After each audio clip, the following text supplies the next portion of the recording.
Hi, my name is Asweeb, and these are your anime headlines. Um, I already recorded this episode, but the audio was complete garbage, so I'm completely redoing it from scratch. Though, this time I'm going to be tight and concise with what I talk about. Recently, there was a report by Bloomberg covering the situation with Sony's acquisition of Crunchyroll. The article goes on to note the merger between Funimation and Crunchyroll and interviewing 18 employees anonymously due to the fact that these individuals still work within the anime industry and they don't want to burn any career opportunities.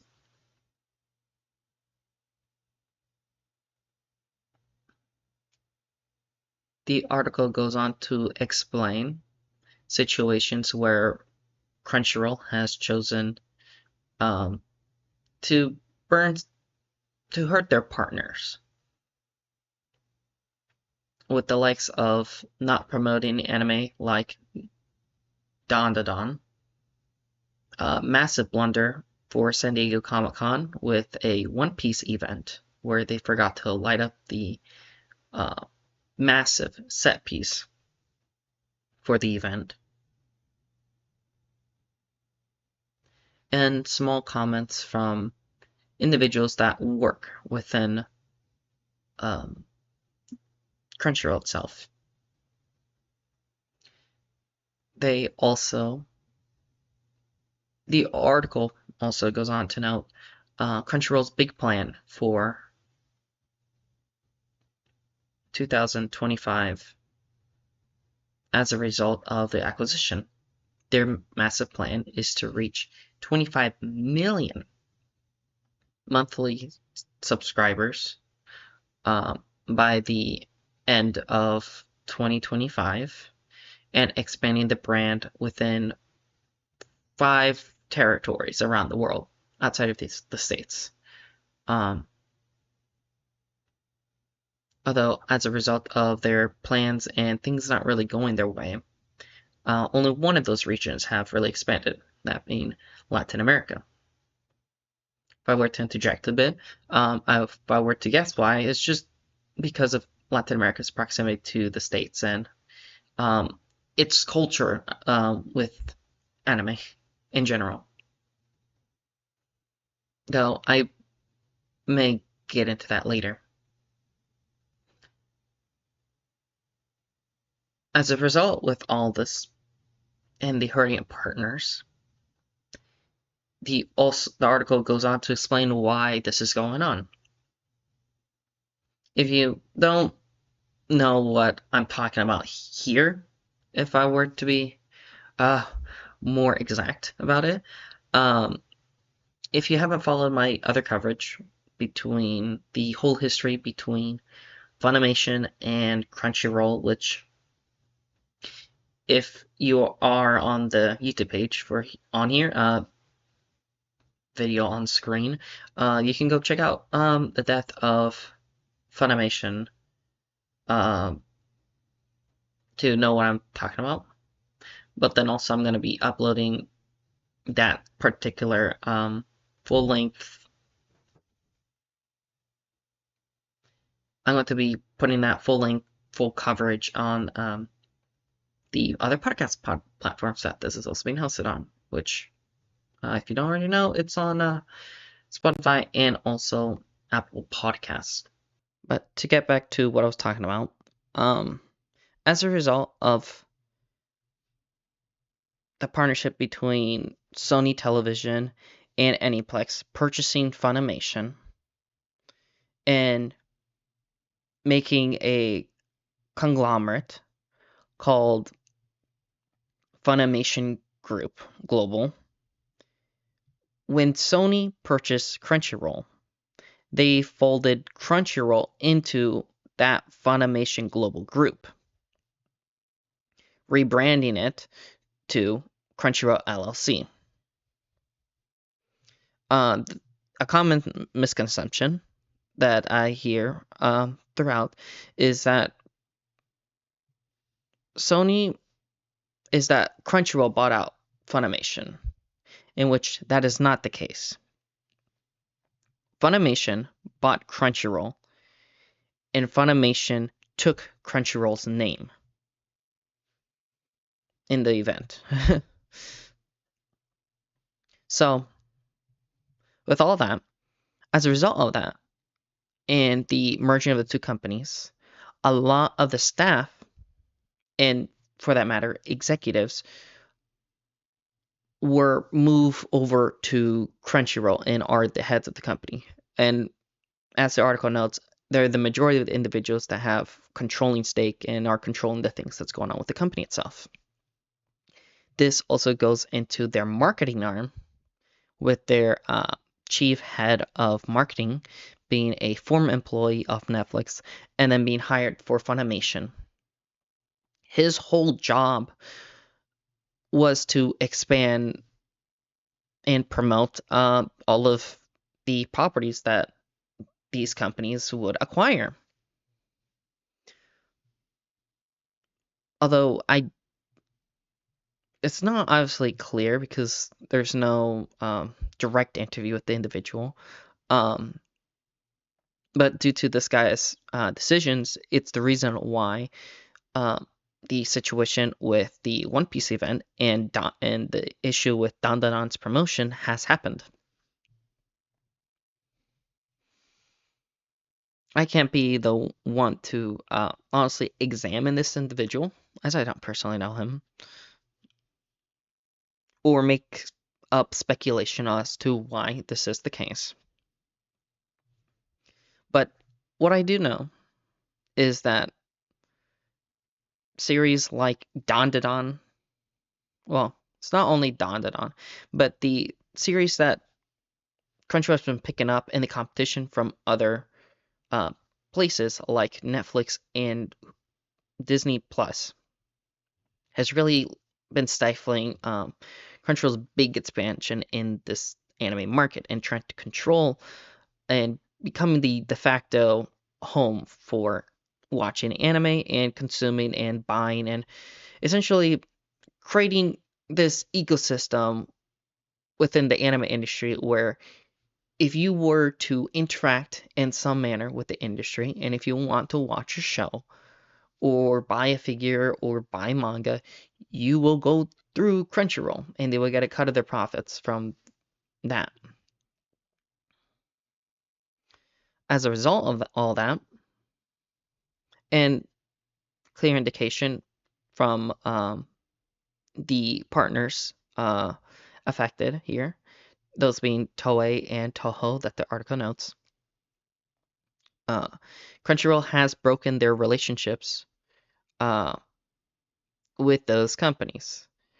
Uh, Not saying that they completely separate, but that they've broken the trust between the companies with Crunchyroll themselves. Now, why is this all important? It's just because of Sony's attempt at their global dominance within the anime market. This has been the things that I've been covering for the past year at this point. And with it all, you also have the recent situation with Sony buying up more shares of Kadokawa and getting a controlling stake in the company. Everyone, when they were covering the news, they were more worried about the situation of Sony acquiring From Software. But in reality, that's not the case. I also follow other news media and video game reports and things of that sort. And from what I do know is that what Sony is attempting to do, they're trying to attempt and acquire more and more properties. Sony's largest property that they own is Spider-Man. Not only just Spider-Man, but also a handful of other Marvel characters that they will not let go of, although they have since in the past, but mainly Spider-Man for their film for their film side of things, for their video game side of things, it's largely the selling of hardware and proprietary software and their own games for their platforms. And for Sony Music, it's their incentive to promote and to sell their artists. As a result of all this, and because of the way that the anime industry works, as a result of the production committee method, that there is many different resources outside here that you can check out about it. But I may someday make a dedicated piece on it. But as a result of the fact that for a lot of anime productions and general handling for intellectual property within Japan, for it to be like big and marketable and everything of that sort, they make essentially shell companies that essentially pull a whole bunch of resources into there to make as much profit as possible.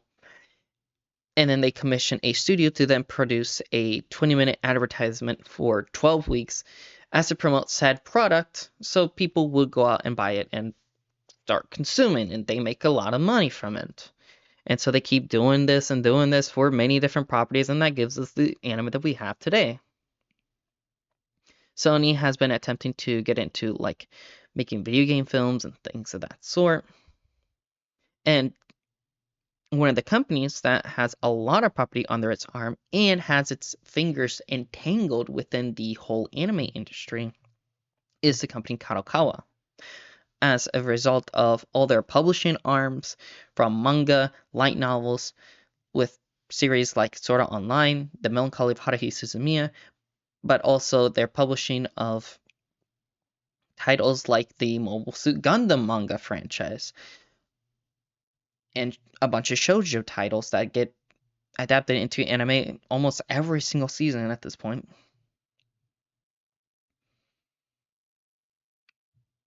And then also their obviously massive video game division with their stakes in From Software. Oh, to really say that honestly, I'm worried for the anime industry at this point. I've been sounding the alarm bells since the very start of all this going on. And as a result of everything, um, I don't want I want things to be better for the industry in general. Kadokawa also has its fingers in the general mass media for by mass media I'm referring to news and dissemination of essentially what is going on within the industry itself, with magazines like New Type magazine and their all their different manga publishing and magazines that they publish, but also their hands in owning Anime News Network, and also as one of their like subdivisions, owning Geeks Plus and the massive content creators that exist out there, like the individuals on the Trash Taste podcast, Glass Reflection, Jeff Thu from Mother's Basement, um, and all the other people that work for this company called Geeks Plus. I'm predicting here in the next coming years is that we're going to see a massive shift, a complete collapse of the current structures for the how we interact with anime in general. And I feel like these people need to start looking to other avenues potentially, and maybe hedging their bets. Because what is to come worries me. The article, another highlight that the article notes is that employees of Crunchyroll, like to say that at least they're not Funimation. And I can comment that because they did take Crunchyroll's name. But due to the fact of all the heads and the executives in the company, in the culture that became of Funimation. Funimation was not a boogeyman. Uh, many back in the 2000s and early 2010s, they were the ones who pioneered the production of simulcast dubs, where you get the simulcast of the anime series, where you get subtitled, which was something more or less created by fan subbers and then Crunchyroll. And then Funimation in around 2014, partnering up with Adult Swim and with Senichiro Watanabe with the anime series Space Dandy, they essentially release the dubbed episodes for that series date and date with Japan. And following with the anime seasonals that would come as a result, then Funimation then creating their Funimation streaming service. And then in partnership with Sony later, um, they would get an anime series. They would dub and produce the episode within the week of that anime's airing, and then within the week after of that initial Japanese air date for that series, you'd have the English dub. It's interesting how as a result of the merger, we've seen less and less English dubs um, being released out in the States, outside of other partners that have their own arms in doing those dubs. But I'm just very concerned here that what we have today's day, it's gonna come to an end, and as a result of all that, we need to be looking to the other companies that are going to be rising from the ashes of everything that's going on today.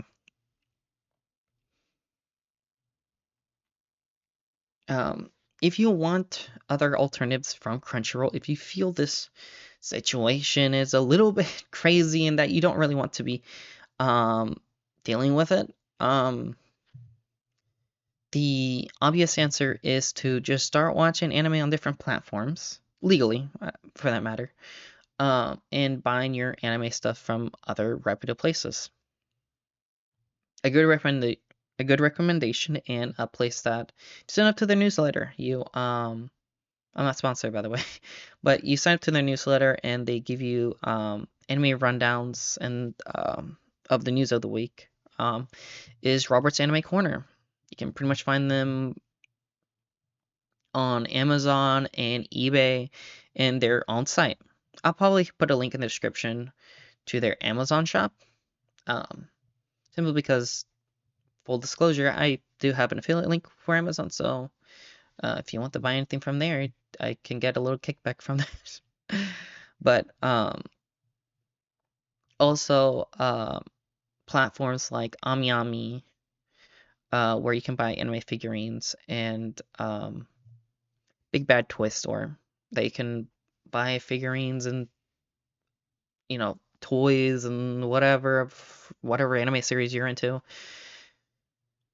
You also have buyAnime.com from the people who brought you Right Stuff Anime that Crunchyroll bought up and then merged them and folded them into the Crunchyroll store with all their anime products, which they're still expanding. You know, every day I feel like. And buy your series directly from the distributors for these shows.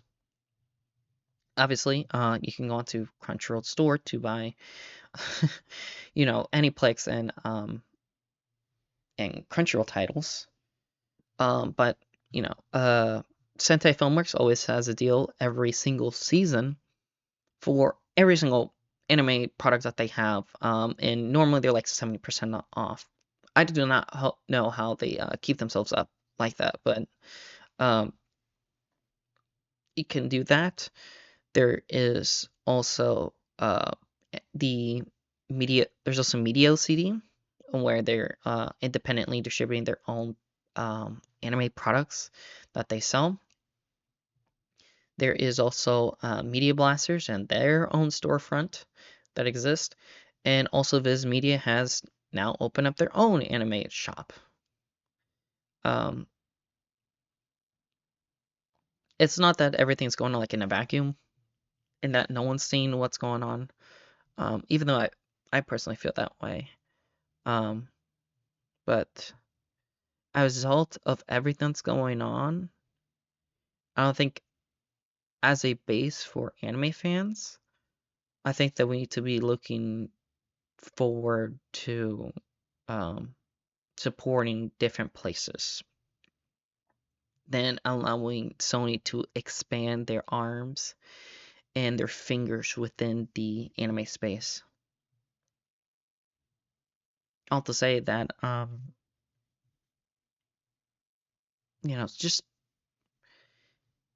if you want to watch anime, and I'll probably do this by the end of the year, but if you want to watch anime, you obviously have options with Netflix, Hulu, YouTube, and what I know is that sometime this month, December, as I'm recording this, Crunchyroll is supposed to be doing their own experimentation of adding subscription thing to YouTube so you can watch anime on YouTube. But YouTube, Tubi, and other like official channels that show and present and stream anime exists out there. So those are all my 2 cents. Also, those are all my thoughts. Um, this is really, really rambly. Hope you guys can forgive me for that. But this has been Sweet, and I'll be signing out. And shout out to my patron, Riley, to pay the bills. Obviously, you can use that affiliate links that I have in the description of this episode. But also sign up to the Patreon to support me and support me buying more anime and to incentivize me to produce more episodes like these that you guys enjoy. Also, like and comment because those are direct modes of metrics that tells YouTube to share this video and also share with your friends if you get the chance. Thank you all for everything. I'll be signing out.